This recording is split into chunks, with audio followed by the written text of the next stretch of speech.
has been covered up. And, well, one of them was that there was a pre-industrial age or pre-cataclysm civilization around the world that also traveled and documented everything. And this is Atlantis, right? Yeah, exactly. It was never a place, it was a time period.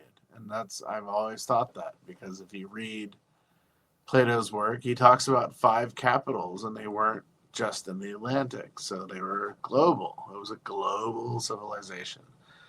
And if the Ice Age came down and, conquered half of the northern territories, our oceans would have been a hell of a lot smaller. It would have been a lot easier to travel across them, and they would have been a lot shallower. So here we are, right? And right, exactly. Well put, well said. And that all of these maps now we're finding, like from 500 years ago, 600 years ago, and older, they clearly were remnants from a previous time. And of that time, they show these inflated, expanded areas, including where Australia and Australia and Antarctica are one. And that South America and Antarctica, there was just a very, very small channel between the two, and the 4 islands up north. This one you can see as well here, and like how much fatter South America was at that point. And Terra Australis all connected down to Antarctica. Yet Antarctica was supposedly not even discovered for a couple hundred years more. Until you get to the maps of Turkey, and then all of a sudden you have Antarctica, but it's free of ice. So where do those maps come from? Yeah, exactly. The same as the one we're currently looking at, right? Looking at South America, it's like it doesn't look anything like that. And on every one of them, South America comes down to almost touch Antarctica here, and it's Terra Avis Australis / Antarctica. It's quite fascinating what they all appear to show. Terra de Fuego as well. Regionalis. Interesting. Still Chile, Patagonium, America ME, America Stefan Trio, like Brasilia still. Like all these names before they were supposedly names. And oh, look, we got rivers going throughout Africa and the Sahara at that time too. Just like they claim 10,000 years ago or 6,000 years ago there was. River near A, all right, doesn't exist anymore. Yep. In Africa, the river near A, up there on the left. Yeah. And exactly. That's where that tributary goes to the north is where the Eye of Africa is. Interesting. Yeah, exactly. It's literally right there. It's very, very suspicious / fascinating, because it gives credence to the work that people like Stig are doing. Shout out to David Stig and the Eye of Africa. And so here we can see every single one of them. There's like this little channel between the tip of South America and ice sheets at that point, and now they've retreated a bit. Exactly. But as you can see, the water level is a lot different because the coastlines are a lot different. Yeah, interesting. But this is all cartographic. It's not done by satellite, so at that point, it's based on people sailing around the coastlines. how do we actually know what they actually look like? But some of these extrusions are very pronounced, and so the question is, were they like that then? So yeah. Right? Like, what was this island? That was not Australia. Yeah, that's Australia. Oh, maybe that one is. My bad. But it's in the wrong place. Absolutely, it is. But you got to remember that we didn't have satellite technology to actually see any of those land masses, and so this is all cartographic. Like, what are these little cities written all along the coast of what was the ice sheet of Antarctica, south of South America? And like, look, the rivers are all charted and stuff. Crazy. Yeah, what are the cities, and are they part of Chile, or are they extensions into Antarctica? So yeah. I think in our lifetime we're going to see some amazing things come out of Antarctica. I'll just leave it at that. I do too. I've got faith in it. Still in an ice age, which means the ice will shift from north to south and south to north. And we're seeing this happen currently. So we're still in an ice age. We still have polar caps, which means we're still in an ice age. And sadly, our climate models never track the sun. Constantly, I get this, anytime anybody posts about anything that's climate oriented, I get this pop up on my phone that says, oh, climate change is this. And it's mostly driven. And I'm like, no. We have 200 plus volcanoes on the earth right now. And one volcano in one eruption can produce more carbon monoxide and CFCs and pretty much global emissions, right?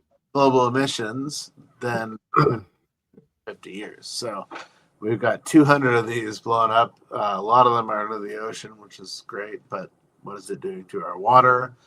Obviously, our oceans are heating up as a result of it. But we don't consider any of this. Oh, humans are all the problem of global warming. And it's like we really don't occupy that much space on this planet, people. Yeah, we're polluting the fuck out of our cities. Let's not be dishonest about that. But come on, our sun is doing the majority of this, and omitted from all climate science, well, not all, but majority of climate science is mind-boggling to me. What is our sun doing? Absolutely. What is it doing? If I can see the aurora borealis here in Portland, that means something is going on. It's a little more active. It's in a different cycle than what it's been doing for recorded history, right? Like that's our sun doing things that we don't normally observe, which means our magnetosphere is depleting. And if I can see the aurora borealis from here, come on, there's an obvious solar system going on there. But I'll just leave it at that. That's my opinion. We are of the same opinion on that. That it has to do with the sun and anything regarding to global. We are polluting our own environments. There's no question about that. Exactly. Pollution has to stop. Destroying the environment needs to stop. Everything known as effing plastic, man. It's kind of disgusting. Everything. All of our clothes. Oh, I'm so against the environment, but I'm wearing all these amazing, warm clothes that are made from recycled Coke bottles or whatever. Like, oh, you guys are killing me. It's like everything that we own is petrochemical. Everything that we do is petrochemical. Even your electric cars are powered by petrochemical. Come on. We've got to quit thinking that, there's an outsource of this. And honestly, I hate to say it, out of all of the systems that we have for alternative energy, wind, solar, all this, petrochemical is the least pollutant of all of them. And I'm not a huge... Yeah. It is the least pollutant of all of them. Considering what it takes to make a wind tower and the destructive damage it does to the nature, oof. Considering what it takes to make your Tesla car and the destruction nature to the, all this, you've got to be kidding me. California wants to go by 2030. Oh, there's that magic number again. They want to be completely all electric vehicle. We don't have the resources to refleet an entire city. Yes. Oh God, there's Teslas all over the world. There's electrical vehicles all over the world. But what is the percentage of them? It's not 0.002%, Right? Like it's just so minuscule, and that So if it were to go to 5%, it would crash the electrical grid the way it is. It's what are you going to do in New York? Drop, cables out of your 15th story apartment building to power your car? Come on now. This is the stupidest thing I've ever heard of in my life. It's like, there's no way we can make California and the rest of the nation completely electric by 2030. We don't have the physical resources to do it. We don't have the physical energy to do it. It's such an impossibility. And we would destroy the world doing it, considering how many football fields or soccer fields it takes to just wash out one battery for an electric car. If you realize the destructive nature of what goes into a battery, even my cell phone right here, okay? Yep. 10,000 people put this together. Right, the rare earth metals that are required in minerals elements. It's How many insane. people in different countries made it possible for this device to happen in my hand? Come on, people! It's like we're wishing on dreams that will never happen, and I'm not trying to be a nihilist here. I believe we can figure a way. There are alternative energy projects out there that can solve all of Like this. hydrogen. All of this, but we're not looking into that because we're still greedy and we want to make fucking money.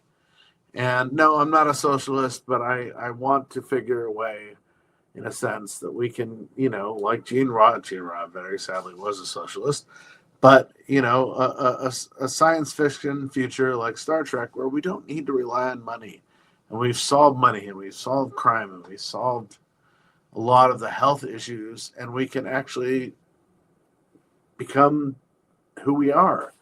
We're meant to be, right? The There is star. stability. There is a stability right now. We have the technology right now, but it's not being released. So what do we do? K-Gardener, I agree. what to do? It's like it's a difficult time. We're sitting on the precipice of so much amazing technology. We need full disclosure in 2025. Years old, a lot of it. And so, wait, what? 100 years? How much time have those in the dark projects had to reverse engineer a lot of this and make it better? I mean, God, we've had 100 years. Are you serious? Right, like 3 generations worth of people minimum of a breakaway civilization and technology potentially off-world is what we're actually looking at. Yes, thank you. Mind-blowing. You put the words in my mouth. I didn't want to go to the breakaway, but obviously that's part of it. It's like, oh well, rules for thee and not for me, right? we're all plebes according to the WF. Oh, you're useless eaters. Well, who are you to decide that we're useless eaters? I got a brain. Most of the people in this audience have a brain. We can do things that they can't. They need us. It's like they're stupid to think that. I agree. It's wild. They're the ones that are most likely probably not human, and they're definitely the ones that are not acting like it. Yes, agreed. Fully agreed. Yeah. So what to do? Anyway, that's my speech for the night. What's yours? Just kidding. All right. Okay. Well, back to the maps and what we're looking at here, and that we can see here, and on the left, that actually this isn't Australia. That it's pretty similar to another map we were looking at earlier, and you're like, that's got to be Australia, but I would no, fit. because right here they have what is Australia, and this area is called Terra Australis here. So whatever this thing is, Well, it it could was be. It different, could be part of that. Yeah. Just right? Because here's because the when chains of maps made, right? Yeah, you have. But that's not where that is where Australia is. That's weird. Interesting. exactly, very strange. Hmm. And then here we have all of these like names and ports and cities on this coast of the ice that was, Once. yeah, right, like, and it's on all of these different maps from that time period. I gotta get higher resolution so we can zoom in and actually read what it's saying and claiming there.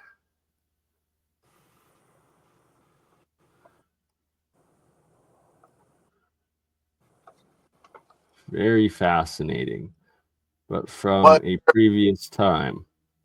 So now here we have a Persian map. Yeah, exactly. In Arabic or Persian too, the exact same, showing the exact same stuff.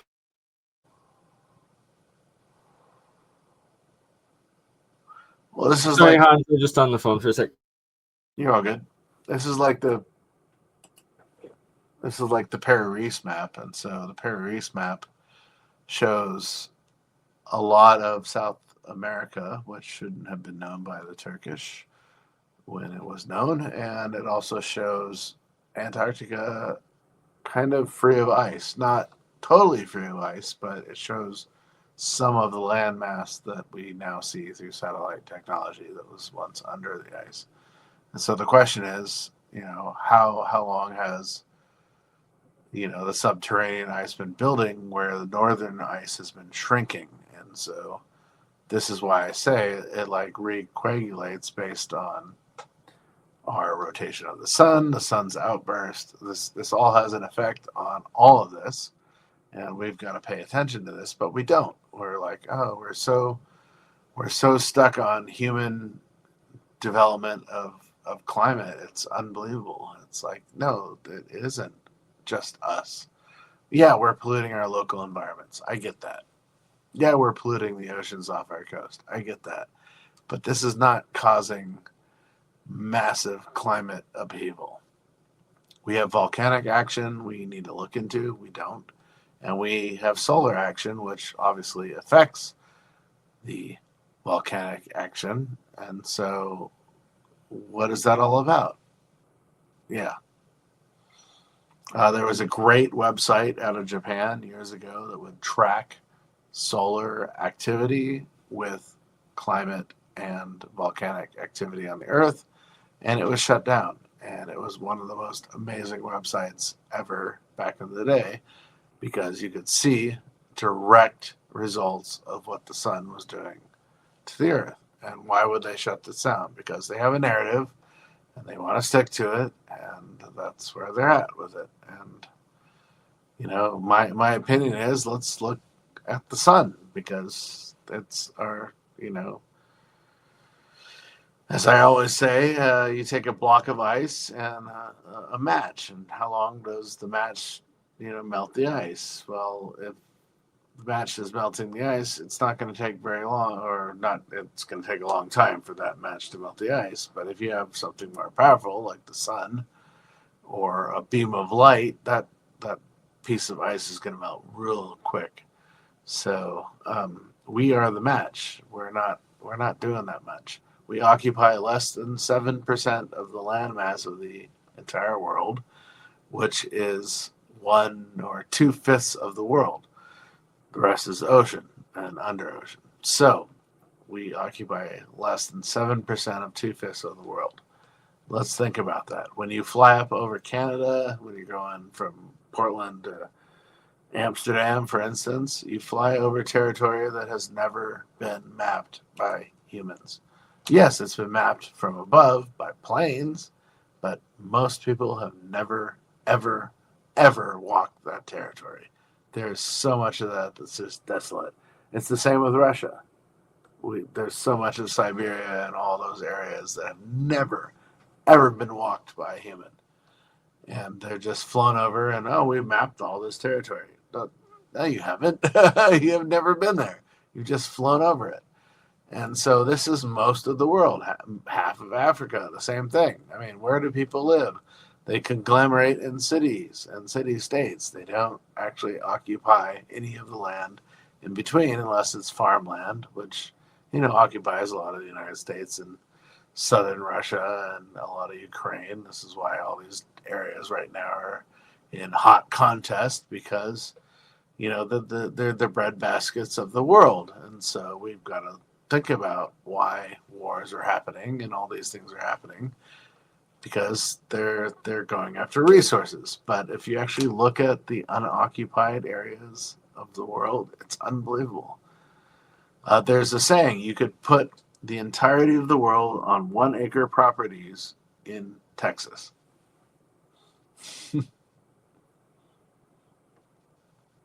Take it as it is, but that is a thought that people think based on how many people actually occupy this planet. We do not occupy what we see. We occupy very small patches of it. And yeah, that's... I'm almost done the phone call. Well said. Sorry, well, who's that? What? I was saying well said, and sorry, I'm almost off the phone. Oh, you're all good. Oh, shit. I just collapsed my screen. Damn it. How did that happen?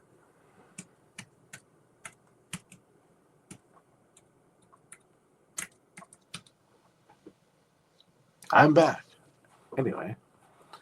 So yeah, that's it's my opinion, of course. I'm not stating any of this as facts, but I just want people to realize that when we look at climate issues, we really got to look at the sun and volcanic activity before we look at human activity, because both of these aspects have more influence on our climate than we as humans could ever have in any of our lifetimes.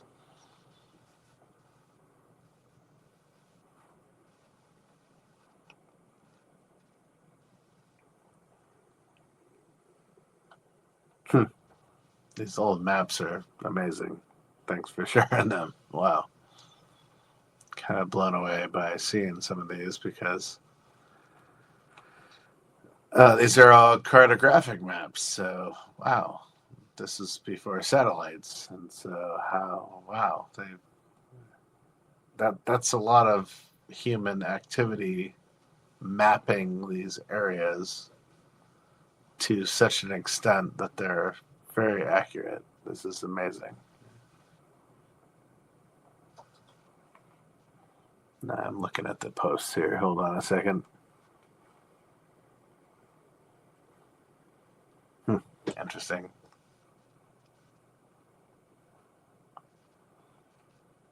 So yeah, this is Persian maps. We've got old Russian maps, and they show areas like Tartaria, which is kind of a fascinating topic. Tartaria is also Kham, or the ancient Kham Empire. There are many names for it across many cultures, but the Kham Empire stretched from Egypt all the way across the Middle East, all the way through Asia, all the way into like Indonesia, and we have evidence of this through temple structures. These are all Kham temple structures, but did they cross the oceans? Are they the Olmecs? And this is kind of an interesting fascination. Everybody's like, oh, but the Olmecs look like the people of the region. Well, yes, they do, but where are the people from the region from? Of course, they're going to look like the people of the region. And it's similar to Native Americans. So you have the Hopi and the Zuni. Well, how do they speak ancient Okinawan language? Both of these tribes have a very similar dialect, and it comes from Okinawa. So this is one of the southern islands of Japan. It's one of the extended islands of Hawaii. Hawaii is not just 7 islands as we see it. It's actually over 150 islands. It stretches all the way to Guam. It stretches all the way to Okinawa in southern Japan. And at some point, most of them were above water enough to be island groups. Sadly, in the 1940s, we bombed the F out of these with nuclear and bioradio technology. And so it's sad that a lot of these islands no one will ever be able to visit, like Johnston Atoll and a few others, which is interesting that they're all for sale. I have a catalog of islands for sale, and most of these islands are for sale now. And it's just like, oh my God, you're selling a radiological and biological disaster with a golf course and a swimming pool and a hotel.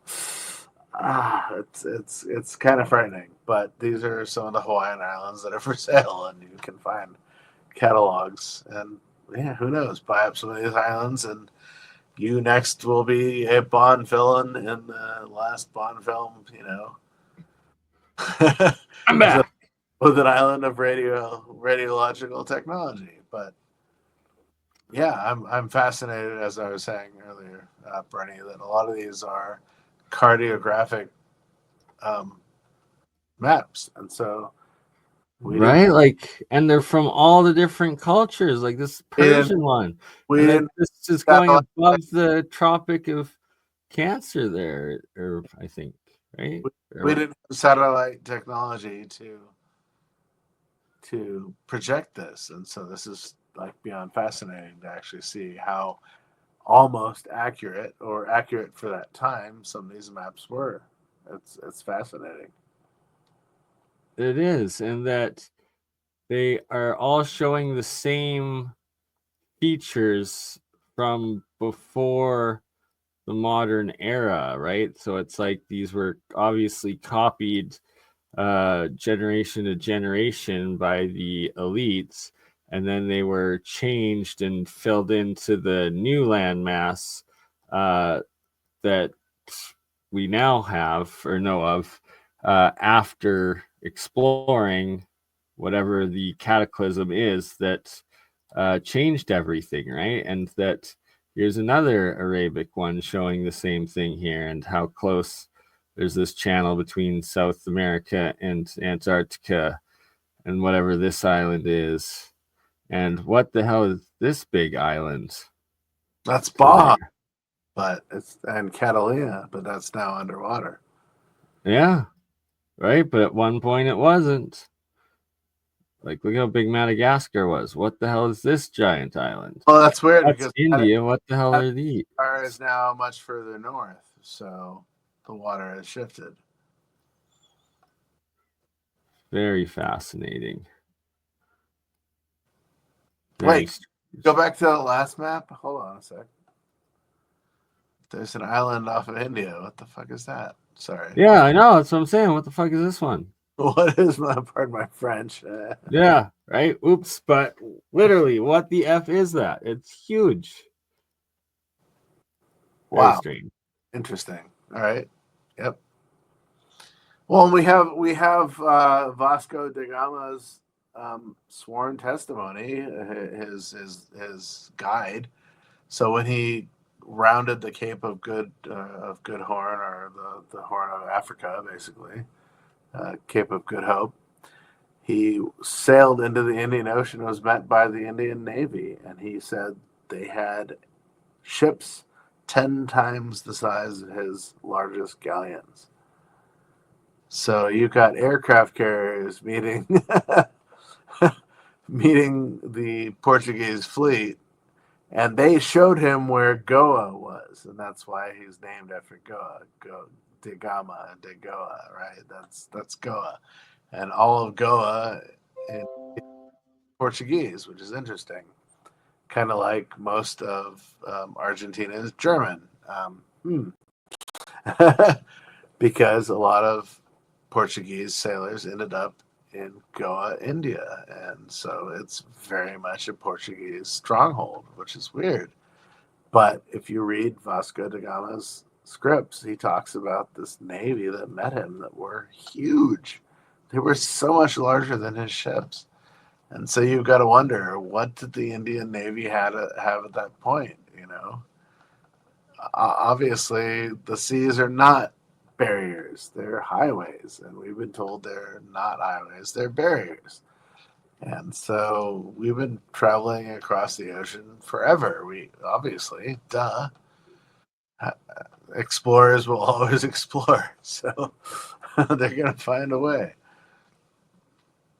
Right, and that there was world trade and world like exchange and exchanging of society, right, and culture, and that we've been lied to on a very massive scale. That's why I honestly say Atlantis was not a place, it was a time period. And we were a global culture at that time period.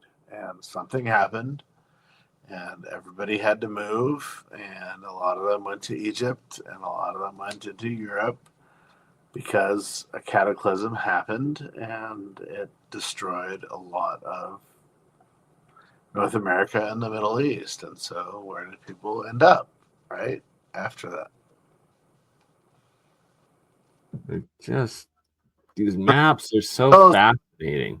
because now they have satellite technology looking over Brazil, and they're seeing cities upon cities upon cities within the Amazon that nobody ever knew were there. And they're so overgrown by terra preta and natural or unnatural growth, because a lot of the Amazon was grown. It was as we see it today. All of it's terra preta underneath it. And so this was an agricultural project. Maybe it was to replenish the oxygen of the earth. Who knows?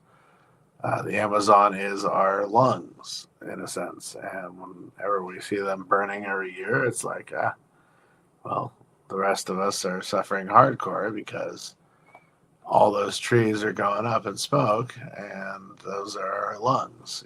They're creating the oxygen for us to breathe. So, what was South America? What was Brazil? What was the Amazon? Possibly it was, a terraformed area.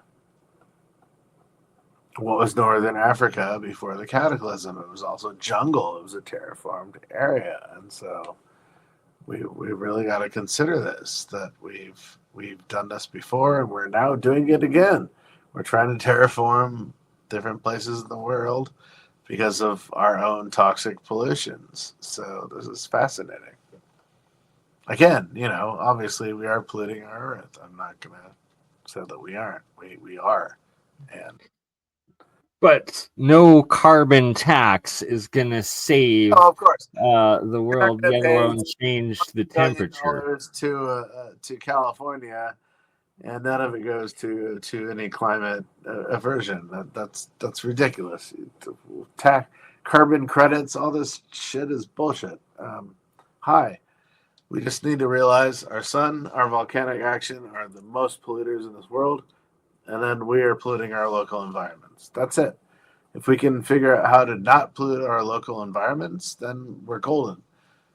But the rest of it is nature, and we've got to realize this. Like, really realize this, people. Yeah. And what happened to the ice caps of the moon? What happened to the ice caps of Mars? In the 80s and 90s, well documented, there was ice caps on both. Now, never mentioned, yet alone, no new pictures. So, what happened? Is there 1975, when we went to Mars, we found evidence of water. Every single time we've gone back to Mars, we keep finding evidence of water as if it's the newest thing we've ever discovered there. We discovered it in 1975, people. It's in their documents. We also discovered bacterial life on Mars. So, as Carl Sagan always would say, if we find bacteria in the universe, it means the universe is teeming with life. Well, we found it on Mars, 1975. We don't talk about this. But look at the 1975 reports. It's right there in all of it. Sorry. I fully agree. It's ridiculous. Boy, And spoiler alert. Yeah, anyway, it's been there forever. But strangely, every time we go to Mars, we're like, oh, we just discovered we water. just found it. I For the just found it. We're still looking for it. We found it 10 times, 30 times already, but we're still looking for it. It's been there the whole time, and as has been bacterial life. So, derpadur. Um, Yep. sorry, spoiler alert, folks, but yeah, this has been found 10 times It's over. what else is alive there? That's the real question. Correct. Correct. Now that we know that that's all there, what else is there? Because if we have water on the planet and we have bacterial life in the atmosphere and we have excretions of bacterial life and we have strangely resonance of nuclear technology on Mars, what happened there? Yeah, Yeah, that's great a question. big question because we do have the radioisotopes of nuclear technology on Mars. Yep. It has been recorded more than once. So science, always is skeptical until you have something you can prove it by. More than once, we've recorded these isotopes, and they're only available through nuclear technology. So why is that on Mars? And John Brandenburg has done a lot of research on that and written papers and books on it. And yeah, he's gonna be back on APEC again soon talking about that. And it truly is fascinating and needs to be investigated more, because why do they keep denying and covering it up and then saying, like you just pointed out, oh, we just found it, and then not talking about it, then trying Guy to from claim they just found it Nepal again. found a river flowing off of a mountain on Mars. Well, we knew there was water there in 1975. Hello, come on, guys. Yeah. What is the outcome of that? Well, obviously it's leading up to maybe we can survive there. Elon Musk. It's a one-way ticket. Obviously, he knows that for anybody that goes there, including himself. Because once you're there, you're going to adapt, and you can never come home, and that's And you're going to be kind of stuck as well on how do you get back. right. And so this is kind of that movie Pandora or something like this, where they inject everybody in hypersleep to adapt to the new world that they are supposed to land on. They crash land, nobody knows.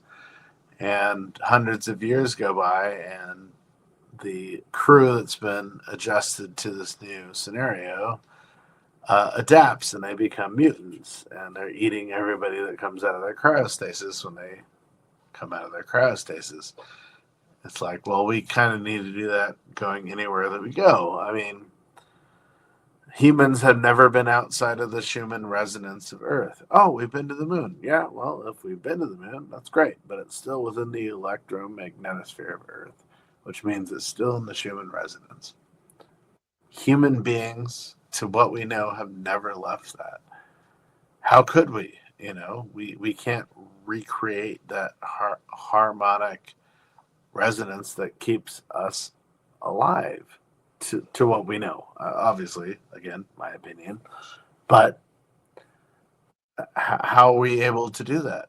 We've never left it. Even, our low Earth orbit ISS, questionable what goes on there, but we'll keep that in our own.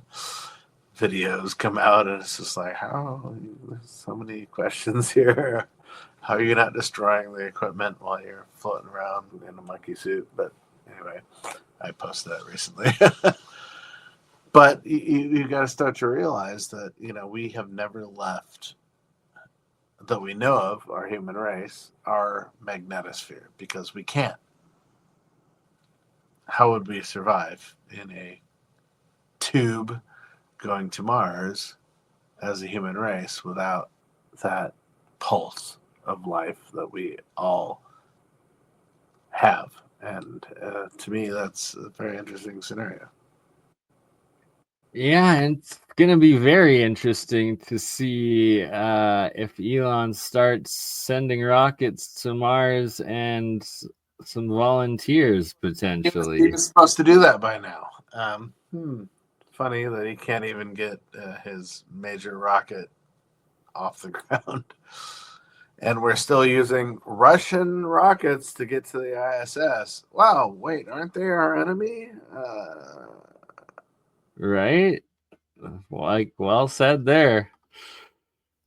Yeah. Very suspicious, to say the It's least. highest ground. It's the most amazing military complex ever created, International Space Station. And we share it with our three enemies, China, Yeah. Russia, yeah, and others. So I said three enemies, but yeah, those I was are like, I don't think Iran's in there. I think they no, but pretty close. we're on But our yeah, enemy. So yeah, India is. America, India, Russia, China. We share the ISS with them. This is the highest military ground you could ever have. How do we get there? Russian spacecraft from the middle of Kazakhstan. Come on, people. How is Russia our enemy? Please, please tell me this. On one level, there's subdiffusion, and on another level, there's diffusion. So anyway, Yeah, it's all kabuki theater, I think. And hopefully the war ends soon. And which this picture, fascinating. This is in the Arctic. It's part of the Canadian Arctic, and supposedly this is part of Devon Island, the largest uninhabited island in the world. That also, all the Mars projects have. I mean, nothing. yep, That's NASA has all of that's its interesting. The right angle of the channel there. right.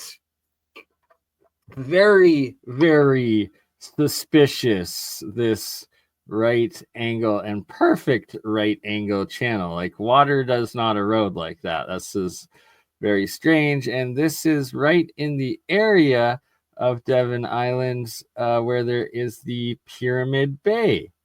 And so we have these very suspicious features. And oh, there we go. Devon Island.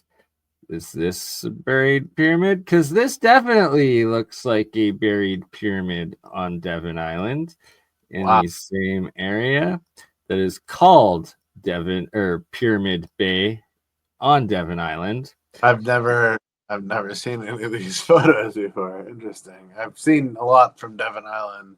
You know, the Mars conspiracies. Oops. So yeah, so the Mars conspiracies on Devon Island, the little rovers and whatnot. But no, there's also pyramids on Devon Island. Um, Sorry, no, there's more. I just thought I had them lined up. Here we go. Oh, that's too. Oh, those are not the right pictures. No, but They that are, but they're just pixelated. first one that you showed was key because it showed the Here angularity. we go. Yeah. So there's this one as well on Devon Island, another potential pyramid site, and another angle image of it. Damn Almay, they have copyright to all of this. Wink, wink. I know, savages.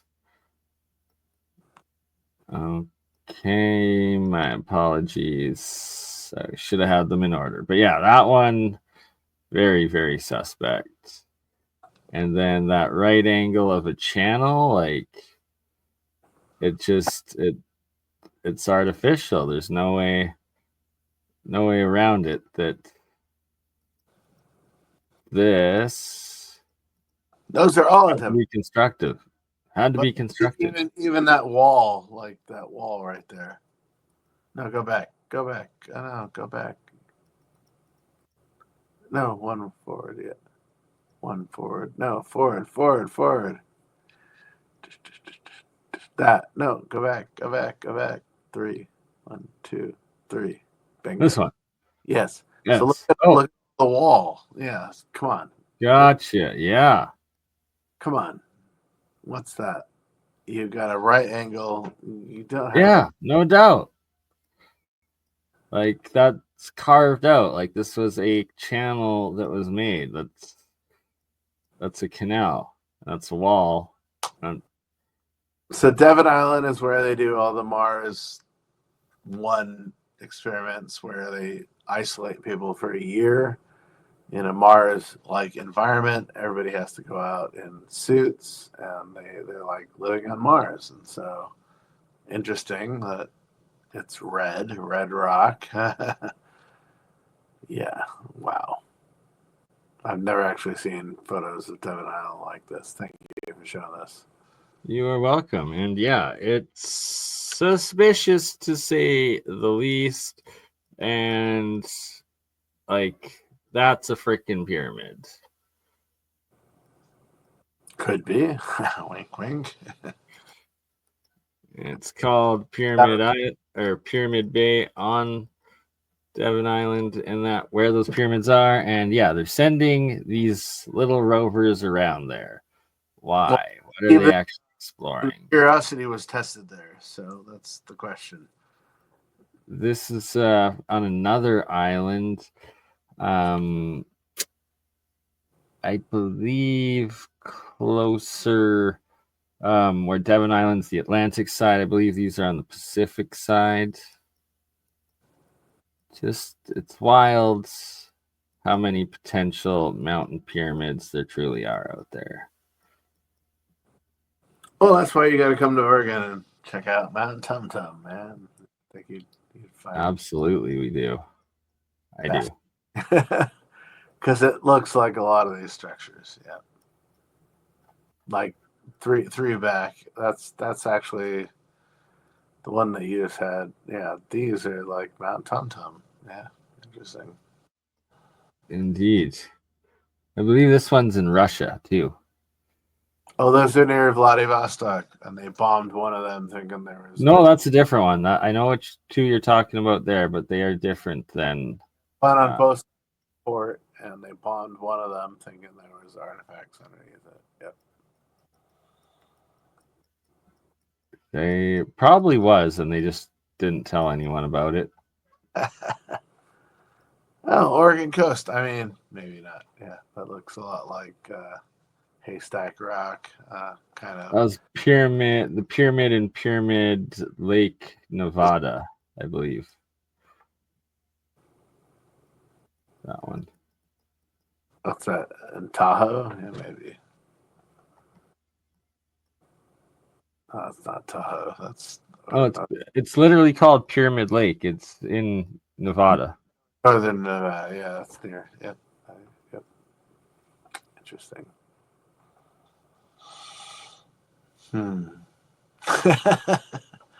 I love this one because it's like, look what's underground. All these cars.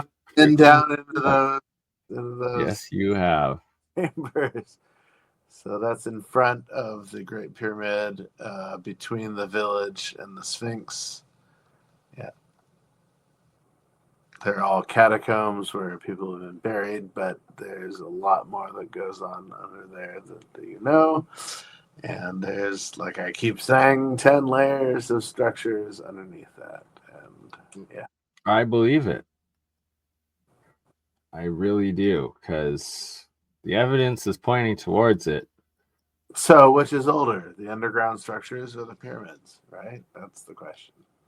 Well, obviously below because you got to build on top of it it's got to be built to be able to build on top of it. Yep. Bingo. So, yeah. Yeah, some of these structures are just mind blowing. I would love to go to Cambodia and see this. Are you kidding me? Oof. You and me both. And we shall in 2026. I have a friend in Cambodia, so we've always got a place to stay. We just got to find a way to get there. That's all right. That's all. I've got people everywhere, man. Join the Hans and Bernie World Trip 2020. You want to go? 2026. No, we'll see. We just got to get there. That's the only. Everything else I can arrange. The rest we just got to get there. So absolutely, got money to travel. Let's go. Let's do a Let's do a tour. I'm serious. I don't know. Right? I don't know how your situation is, but A lot of the tours pay themselves because we get, we're the speakers and we get people to come on them, and there's profit for everybody involved at some level. That's how it works. Sorry to break that mold for all you, but yeah, tours are amazing. We need to do more of these and go places that we can't. And I fully agree, and we're gonna start this year, and um, we're gonna do first off the tour of writing on Canadian, stone, hey. and then gonna go and hopefully explore the Grand Canyon. And sorry, while I just have this picture up, I remembered it's the Faroe Islands that these two mountain pyramid sites are on. That's in Vladivostok, right? No, it is. No, they're I believe close to the Azores, or maybe um closer to Alaska. Go Map. go back like 4 or 5. So you had Polina, yeah, the underwater. No, go back one. The Cuban one. Yeah, so this is underwater off the coast of Cuba. It's about 2,000 feet deep. This Yep. is Polino Zelensky's work. This is brilliant because she had sides scanners stuff going on there, and this is what she recorded. And she's like, "There's a whole fucking city structure 2,000 feet deep off the coast of the west coast of Cuba." There's also a temple of Isis on the west coast of Cuba, and this is near. There's a place in Texas with the same name, not San Jose, but something like this. This is near this area of Cuba as well. And so this is known as the hot zone. Got to give massive credit to Dark Journalist. Please, if any of you guys are out there, listen to Dark Journalist. He talks a lot about the hot zone, and this is a huge element of it. We spent astronauts into space in the 50s, Gemini project, that were looking for specific sites, around the world. And this is one of the ones that they also found during that. And so, yeah, Project Gemini, Mercury, prior to Apollo, obviously, but yeah, low Earth orbit observation technology. Well, now we have spy planes to do this, but back then we had astronauts that did it. So this is a legit photo, people. It is. It's wild. Under the sea off of Cuba. Yeah, west coast of Cuba, 2,000 feet deep. So, did it sink or was it above water at some point? And we had isostasy, which is when tectonic plates shift. This is why you have a place like Lake Titicaca at 13,000 feet in Bolivia that has saltwater sharks and seahorses that are now freshwater sharks and seahorses. This is why in the Himalayas you have pink dolphins in the rivers. Well, dolphins are seawater creatures, but no, they exist in the Himalayas and the rivers. I know, I live there. So the question is, how quickly were these land masses built or shifted into place? Yeah. Well Anyway, said. Because, like, how else does something like this get so far underwater below? Yeah, just wild. Yet it is real. and And still intact. Yeah. yeah, And how's it still at intact? other photos, Dark Journalist did many series on this. He's talked with Selena Zelensky many times.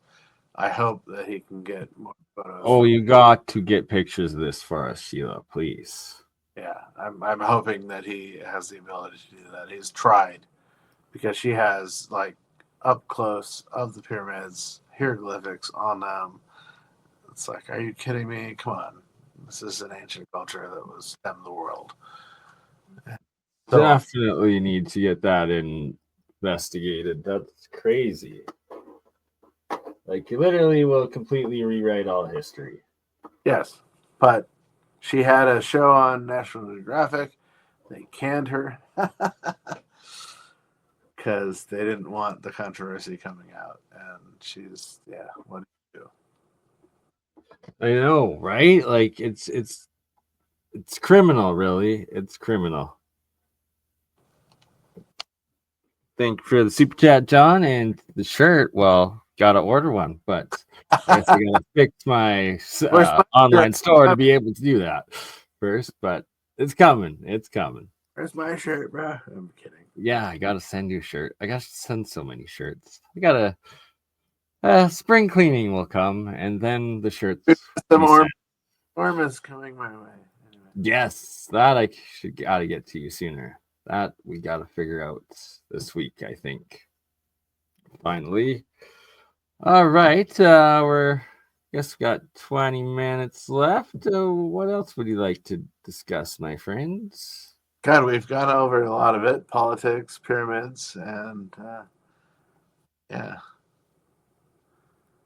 piss tapes. Let's talk about controversies in Hollywood. Anyway, just kidding. Oh God. I don't even want to go Did he there. do it?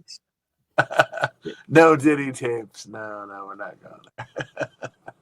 Because I don't even know. I haven't researched any of that. I don't. I know there's a lot of shit out there, but I don't even want to talk about it. Right. Please do dig out those pictures, Sheila, because it would be amazing to see.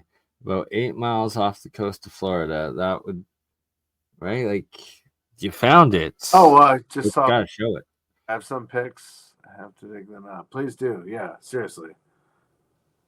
Would love to see that. And right here, so I think this one's Guatemala, but it's just like they're And everywhere. And 20 years ago, that was covered by jungle. yes, like humans removed the jungle off of this. Like, Just look at that structure. Oh my God, are you kidding me? And how much bigger is it that hasn't been uncovered? Yeah, wow. Because that stretches quite a distance, and that's what I saw when I was in Tulum and Nakmal. Nakmal is amazing because you're going through the jungle, and all of a sudden you come across other Templar structures that are there, and then a road that disappears into the jungle, and then you come across this amazing temple structure very similar to this. They won't let you go up it anymore, but oh my God, it was mind blowing to actually see that when I was there in Mexico. I've never seen that, and this is in the middle of nowhere. You're like, Nakmal is no. like how? Yeah, how? What? Well, obviously the jungle has eaten this over, and so what were these structures? How connected were they? Central America really is mind-boggling because of this, because there's so many structures. They all have cenotes near them, so these underground water structures that are beautiful. And yeah, well, like I say, every site is by or on top of water. And there's a guy online, I can't think of his name, Dr. Dave or whatever. He's trying to dispute everything. Oh, I hate that guy. There's never been any water structures under Egypt. And I'm just like, are you an idiot, dude? Go down in the Osiris shaft and you will find the water table that's under Giza. I'm sorry, it's right there. It's very obvious that water flowed through and was under all this, and no longer is because it's all become arid. But in the past, these were very fluid structure. There's a well shaft at the bottom of the pyramid. Well, it's cemented over now. Well, but it used to be a water structure that came all the way up 3/4 of the way into the pyramid because there was that much water back in the past coming to these sites. There's ancient tunnels that stretch 50 kilometers out into the desert, the western desert. Why? To bring water. Hello. And that's the question of Giza. When were the structures underground built? Well, obviously before the pyramids. So these were always sites that are around water. And so you look at all of these ancient structures and ancient sites, and they're all located next to water. Why? Well, water is a major power source. You can hone water to cut a diamond. I'll just True. leave I'll just leave it at that. It's all about harmonics, frequency, and pressure, which are all kind of the same. So, yeah. Anyway, hey, look, the Sphinx before it was dug out. Right? And look at the big block of the That's still there. tablet. Is That's it? the stele. Yeah, it's still there. Oh, It okay. it says that during the time of Khufu, the Sphinx was repaired. Repaired. Okay, that's what that stele says. So Repaired.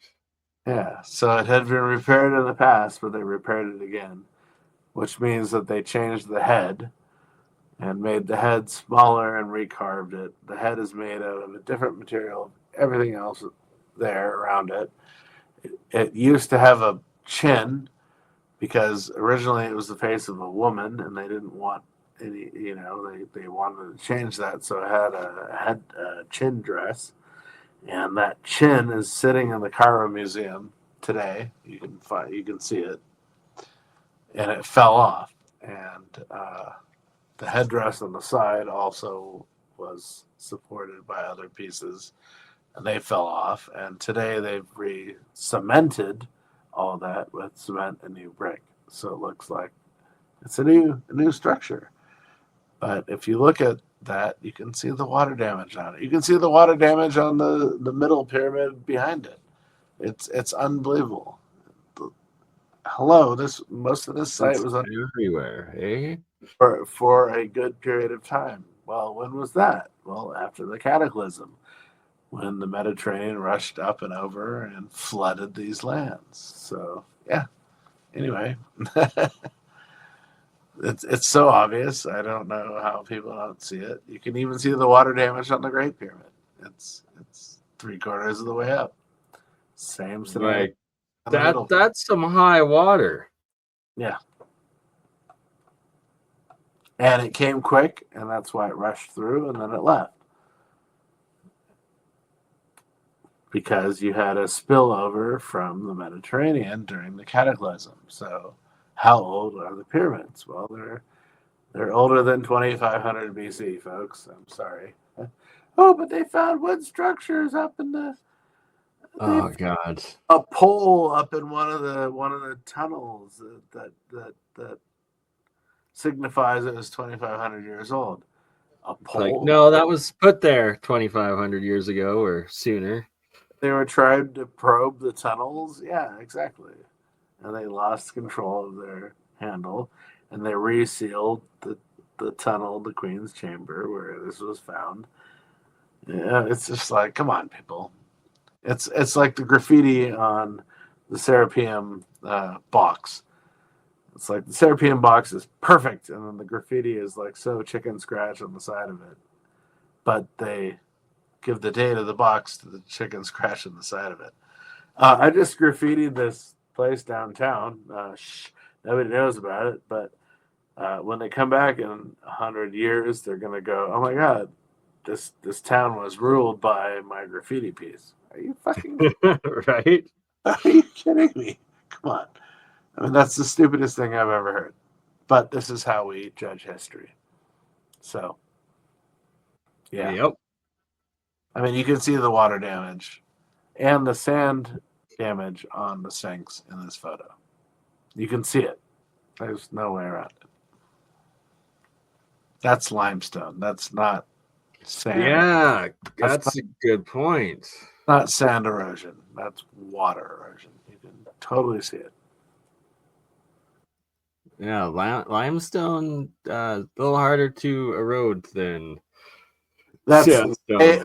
layered, layered degeneration. That's water moving down, not sand moving across. Sorry.